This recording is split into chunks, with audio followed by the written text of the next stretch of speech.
Born on April 6, 1937, in the bustling Colombian city of Medellín, Inés Arango Velásquez was drawn to religious life from a young age. She joined the Capuchin Tertiary Sisters of Holy Family, a Franciscan congregation devoted to the poor, the sick, and the outcast. For more than 20 years, Sister Inés served faithfully in Colombian schools and hospitals. But in 1977, she felt called to a more radical mission to the dense, dangerous, and nearly untouched rainforest of eastern Ecuador, home to some of the world's most isolated indigenous peoples.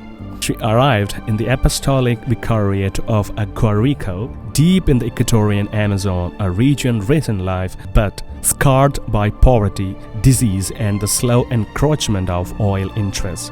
There she began her work among the Guarani people, learning their language, nursing their sick, and offering not religion as a force of conquest but as a ministry of presence.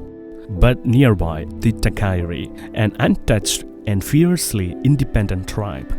They had retreated into the forest decades earlier to escape colonization and maintain their way of life. Contact with outsiders often entered in blood. Yet, by the mid-1980s, oil companies had begun carving roads into their territory. The danger was imminent. Inés Arango and her bishop Alejandro Labaca Ugarte believed that Takayri deserved not just respect but protection. They also knew the risk. In 1987, ignoring repeated warnings, they boarded a helicopter and flew into Takayri territory to deliver a message of peace. They were unarmed, they carried only gifts, machetes, and medicines, and they carried the hope that dialogue could triumph over fear. But on July 21st, 1987, their bodies were found, pierced by spears.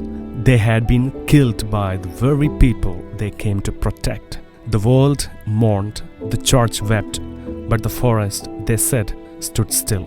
For in giving their lives, Sister Inés and Bishop Labaca fulfilled the gospel words, "Greater love has no one than this, that they lay down their life for their friends." Their deaths were not the end of a mission, but the seed of a legacy. In the decades that followed, their story was preserved by fellow missionaries, the Guarani, and environmental advocates. Calls for their canonization began quietly and grew steadily. And now, nearly 40 years later, Pope Leo XIV has declared Sister Inés Arango Velásquez venerable, recognizing her life of heroic virtue and her offering of life in defense of indigenous dignity.